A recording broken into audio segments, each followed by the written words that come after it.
All right, here's how I make my pizza dough, at least right now. This is a lot of experimenting and a lot of trial and error, but this is just good old King Arthur AP flour, all-purpose flour. You should be able to find it at any supermarket, and this is made for a baking steel in a regular ass oven, 500 or 550 degrees, convection if you have it, to spread that hot air around. I also, and by the way, you can see the bowl is on top of a kitchen scale, always in grams, always weight, not, tablespoons, cups, anything like that. That's not exact. So I actually add, it's a 90%, 10% blend, a 90-10 blend.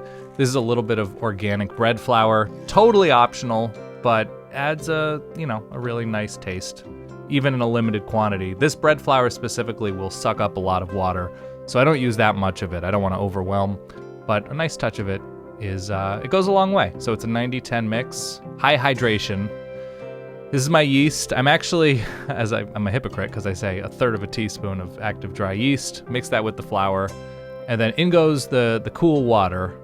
I don't need a temperature for this, but you can see just water and flour, and I mix it with my hand.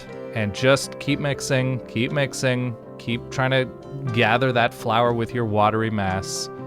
Your hands will get sticky and weird. You can put a little bit of flour on your other hand and sort of wash your hand in flour, just a little bit, and it'll come off, and then you cover it for an hour. It's called an autolyse, and that's nice. Here's the flour, the salt, and I mix in the salt. The autolyse, by the way, is to help the flour hydrate, to come together as a more cohesive eventual mass of dough. But yeah, this is salt, it's kosher salt. I'm also going to add, as you'll see momentarily, some olive oil, but not a lot of olive oil. I just, fat adds a little bit of flavor and can help with some charring during the bake. The rest of the salt is like a director's commentary. It's kind of cool. So now I'm not a super aggressive kneader. I've got a couple of strategies, but it's that press and I turn it, and then you can see here as I'm kneading it more and more and turning it, I do a little bit of like a slap wiggle for the gluten.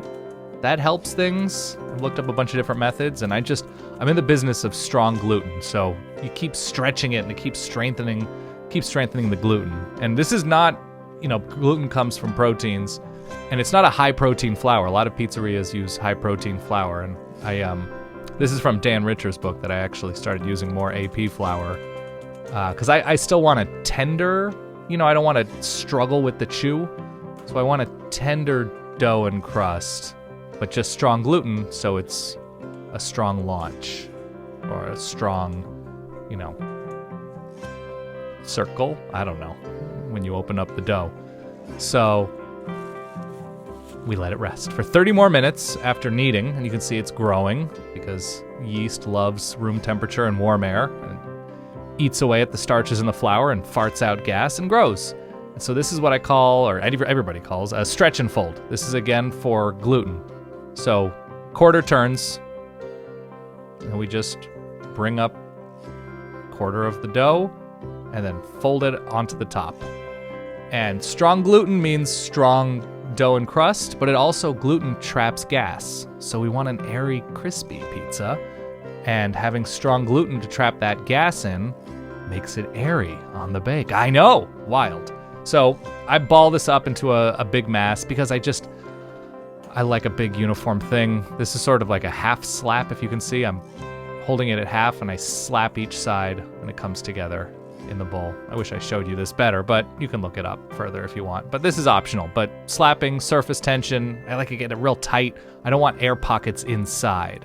I want all dough touching all dough and growing as one massy mass. Okay, put it in the refrigerator overnight.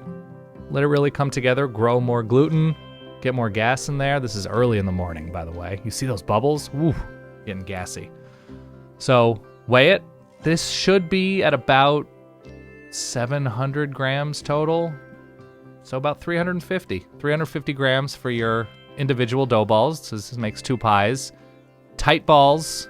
This sort of looks like an Asian bow, if you can imagine that, or a change purse.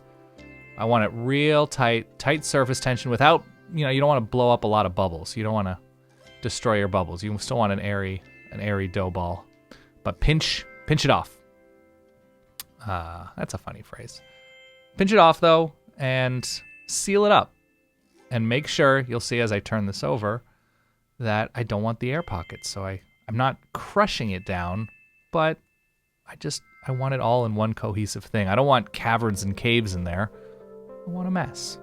And that's the goal. And then so we have the oiled up circular. Circles are nice because then the dough relaxes and grows in a circle shape. And we like circular pizzas. There's me punching down a little bit.